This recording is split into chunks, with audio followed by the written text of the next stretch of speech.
Hello everyone and welcome to our channel Accounting for all.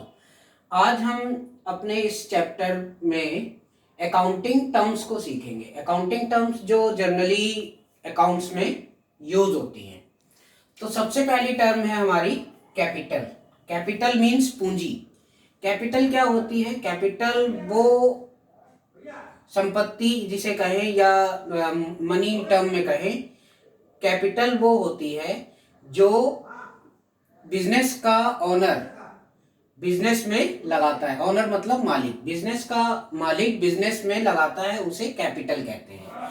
अब ये total assets minus total liabilities क्या है?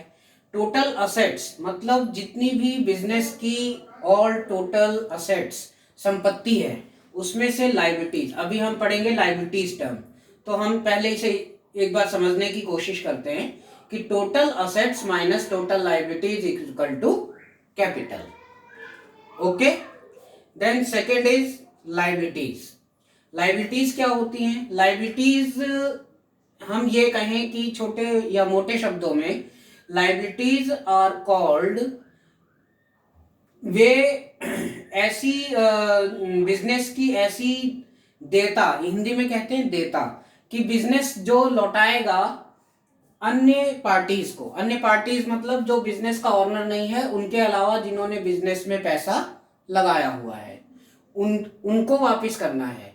ठीक है, वो लायबिलिटीज होती हैं। ये दो तरह की होती हैं liabilities, fixed liabilities and current liabilities. Fix liabilities क्या होती हैं? फिक्स लायबिलिटीज होती हैं लॉन्ग टर्म के लिए। Fix liabilities long term, just like bank से लोन ले लिया इस तरीके से, या किसी और पर्सन से लोन ले लिया 2-3 साल 4 साल, टर्म लोन्स जिन्हें कहते हैं टर्म लोन्स।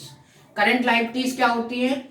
बिजनेस में जो भी हमने माल खरीदा, गुड्स, जो भी हमने गुड्स खरीदा उसको उधार लिया, तो वो करंट लायबिलिटीज के अंतर्गत आएंगी। मतलब उधार ज्यादातर जो हम, जैसे एक सपोज कीजिए हमारी दवाइयों का बिजनेस है, तो हम दवाइयाँ पहले परचेज करके लाते हैं, तो परचेज हमने उधार लिया, तो वो जो उधार लिया वो करंट लायबिलिटीज में शो हो जाएगा। इस तरीके से इसे हम डिफाइन कर सकते हैं। असेट्स, कंपनी की असेट्स क्या होती हैं? अब कंपनी की असेट्स, जैसे ये भी असेट्स दो तरह की होती हैं, fixed assets and current assets. Assets होती क्या है? असेट्स होती है कंपनी की सारी संपत्तियां। मतलब जैसे आप लगाइए, अगर कंपनी में फर्नीचर लगा हुआ है, कंपनी में टेबल लगा हुआ है, कंप्यूटर लगा हुआ है, फ्रिज है, वो सारी कंपनी की असेट्स मानी जाएंगी। इवन प्रॉपर्टीज, वो सारी कंपनी की क्या होंगी? असेट्स मानी जाएंगी, और वो फिक्स्ड असेट्स होती हैं। अब इसमें डिफरेंस समझा देता हूं मैं, फिक्स्ड असेट्स और करंट असेट्स। फिक्स्ड असेट्स क्या होती हैं? जो कंपनी में नॉट फॉर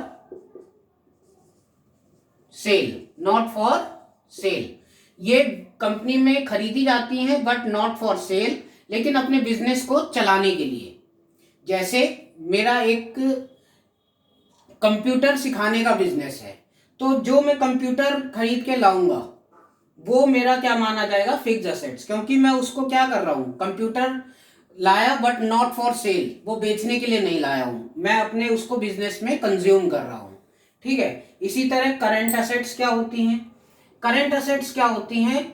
ये वो एसेट्स होते हैं, जैसे कि हमने कोई, हमारा जो दवाइयों का बिजनेस है, हम एग्जांपल वही रखेंगे अपना कि दवाइयों, मेडिसिन का बिजनेस है, तो उसमें हम क्या करते हैं, दवाइयाँ खरीद के लाते हैं उधार, दवाइयाँ बेचते हैं उधार बेच रहे हैं, तो जिसको हमने बेचा वो हमारा एक करंट असेट्स के तरह बन जाएगा, क्योंकि वो पैसा हमें 2 महीने बाद या 3 महीने बाद देगा।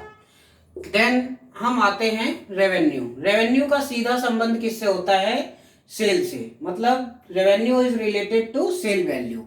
या फिर अगर हमारा कोई सर्विसेज का बिजनेस है, तो जो भी हम रिसिप्ट करते हैं अपनी फीस वगैरह, उसे हम क्या कहेंगे मोटे मोटे अक्षरों में? रेवेन्यू। अब भाई एक्सपेंस क्या होता है? ये एक्सपेंस बहुत ही इंपॉर्टेंट टर्म है, very important, very very very important. ये वेरी वेरी इंपॉर्टेंट क्यों है? क्योंकि देखिए खर्चा क्या होता है, खर्चे की सबसे अच्छी डेफिनेशन है, खर्चा वो टर्म है जो प्रॉफिट को जनरेट करने के लिए बनाया जाता है। प्रॉफिट को जनरेट करने के लिए किया जाता है। देखिए, अगर हम किसी पर्सन, हमारा बिजनेस है, बिजनेस में हम 2 कर्मचारी रखते हैं, मतलब जैसे आप समझिए कि 2 सैलरीड पर्सन रखे, तो वो हमें कुछ प्रॉफिट कमा के देंगे। तो सैलरी हमारा खर्चा हो गया, लेकिन वो खर्चा क्या है, प्रॉफिट को कमाने के लिए किया गया है। ठीक है, ये मोटा मोटा आपको समझ आया। या हम अपने ऑफिस का रेंट पे करते हैं, रेंट पे कर रहे हैं तो क्या होगा, वो हमारे लिए खर्चा है। लेकिन अगर हम रेंट पे नहीं करेंगे तो हमारा बिजनेस रनिंग नहीं करेगा, हमें ऑफिस अपना परचेज करना पड़ेगा कहीं भी। तो इस तरीके से ये समझ आपको आ जाना चाहिए। अब रेवेन्यू, एक्सपेंस एंड इनकम, इन तीनों का क्या संबंध है। इनकम क्या होता है, इनकम जो भी हमारी सेल वैल्यू है, रेवेन्यू है, उसमें से खर्चे को घटा के इनकम कहा जाता है। ये टर्म आपको याद करनी है। What is income, income is a revenue minus expenses. ठीक है। देन परचेज, परचेज का सीधा वही कि हमने खरीदना, माल को खरीदना, इसे हम हिंदी में क्रय भी कहते हैं, क्रय। परचेज का सीधा संबंध किससे है, खरीदने से, कि कोई माल खरीदा उसे हम परचेज कहते हैं। इसी तरह सेल्स, सेल्स क्या होता है, बेचना। ये भी परचेज 2 तरह का हो सकता है, परचेज और सेल। परचेज 2 तरह का हो सकता है, एक क्रेडिट परचेज, क्रेडिट परचेज और कैश परचेज। ये टर्म समझ लेते हैं। क्रेडिट परचेज क्या होता है, क्रेडिट परचेज मतलब जब हम माल उधार खरीदते हैं तो उसको क्या कहा जाता है, क्रेडिट परचेज। इसी तरह अगर हम परचेज कर रहे हैं नगद में, पैसा तुरंत दिया, माल लिया, तो उसको हम क्या कहते हैं, कैश परचेज। इसी तरह सेल का क्रेडिट एंड कैश। तो इसमें भी वही है, अगर हम माल बेच रहे हैं क्रेडिट, उधार, तो उसे क्रेडिट सेल्स कहा जाता है। और कैश सेल्स अगर कर रहे हैं नगद में तो उसे नगद विक्रय या कैश सेल्स कहा जाता है। Then 9th term is stock. अब स्टॉक क्या होता है, हम माल खरीद के लाए, समझिए 10 स्ट्रिप्स खरीद के लाए मेडिसिन की, जो हमारा एक एग्जाम्पल चल रहा था। यहां पर एग्जाम्पल हमारा चलेगा, एग्जाम्पल मेडिसिन बिजनेस। अब 10 स्ट्रिप्स हम खरीद के लाए, उस 10 स्ट्रिप्स में से हमारी 8 बिक गई, तो बाकी क्या बची, 2 हमारा स्टॉक बच गया। तो वो चीज हो गई। अब ओपनिंग स्टॉक और क्लोजिंग स्टॉक, ये 2 तरह का होता है स्टॉक। ओपनिंग स्टॉक क्या होता है कि at the beginning of the year, beginning, और ये स्टॉक क्या होता है, closing stock at the closing of the year. देखिए, ओपनिंग मतलब जो पिछले साल हमारा क्लोजिंग बचा था वो हमारा अगले साल में क्या बन जाएगा, ओपनिंग। मतलब हमारे ईयर के शुरुआत में जो भी स्टॉक बचा है वो ओपनिंग स्टॉक है। जो हमारे बिजनेस ईयर के एंड में जो भी क्लोजिंग बचा है स्टॉक, वो हमारा क्लोजिंग स्टॉक है। ठीक है। देन हम आते हैं डेटर्स।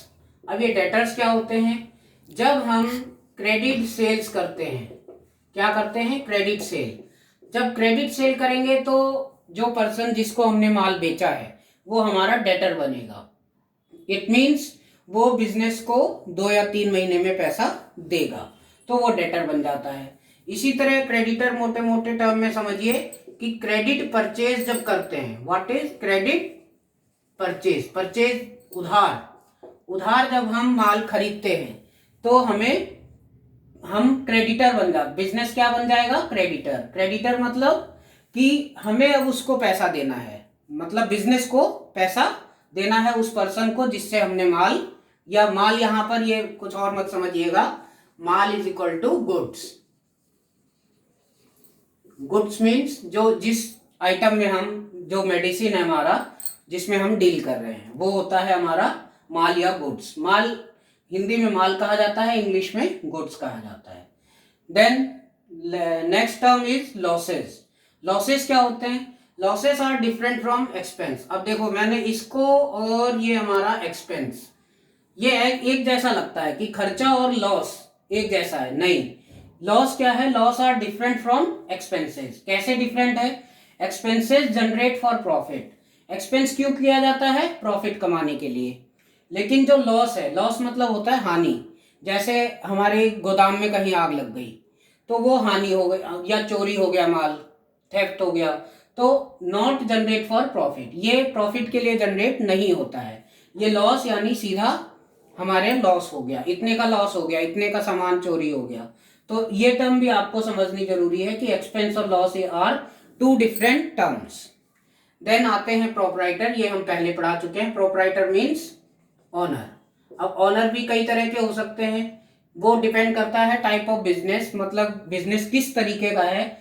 बिजनेस भी 3-4 तरीके का होता है आपका। एक तो proprietorship, partnership, firm, company, limited company, private limited, इस तरीके से ऑनर वहां पर बदलते रहते हैं। प्रोपराइटरशिप में ऑनर एक होता है, पार्टनरशिप फर्म में ऑनर्स 2 हो सकते हैं, मतलब उन्हें पार्टनर्स कहा जाता है, 2 या 2 से ज्यादा। इसी तरह ये सब टर्म्स हम आगे पढ़ेंगे। तो ये प्रोपराइटर का मोटा मोटा मीनिंग समझिए, जो बिजनेस में पैसा लगा रहा है, जो बिजनेस स्टार्ट कर रहा है, वो ऑनर या प्रोपराइटर कहलाता है। अब ड्राइंग्स क्या होती हैं, देखिए ड्राइंग्स सीधा सा हिसाब है, मैंने 100 रुपये जमा किए, उसमें से 80 रुपये निकाल लिए। ड्राइंग्स मतलब निकालना, ड्राइंग्स मतलब खर्चा कर देना या अपने निजी प्राइवेट यूज के लिए। एक बिजनेस यूज होता है, एक प्राइवेट यूज होता है। तो प्राइवेट यूज के लिए अपना हमने क्या कर दिया, कुछ पैसा निकाल लिया, तो कितना बचा, 20 रुपये, यानी 80 रुपये निकाल लिया तो 20 रुपये बच गया। ठीक है, तो ड्राइंग्स रिड्यूस कैपिटल। ड्राइंग्स क्या करता है, कैपिटल को रिड्यूस करता है, कम करता है। Next and last term is discount. अब डिस्काउंट क्या है, डिस्काउंट देखिए क्या होता है, बिजनेस चल रहा है, कोई पर्सन आता है कहता है हम आपकी इतनी दवाइयां उठा लेंगे, बट आपको क्या देना होगा, हमें डिस्काउंट। तो डिस्काउंट मतलब छूट। मैंने कहा भैया 100 रुपए की दवाई मिलती है, उसने कहा ठीक है 100 रुपए की हम इतना स्टॉक आपसे खरीद लेंगे, इतना गुड्स खरीद लेंगे, लेकिन आपको इस पे हमें थोड़ी छूट देनी होगी। तो इस अगर हम वो डिस्काउंट दे रहे हैं, और बाद मतलब ट्रेड डिस्काउंट और कैश डिस्काउंट। देखिए ट्रेड डिस्काउंट क्या है कि उधार हमने बेचा और उस पर डिस्काउंट दिया है, तो वो ट्रेड डिस्काउंट।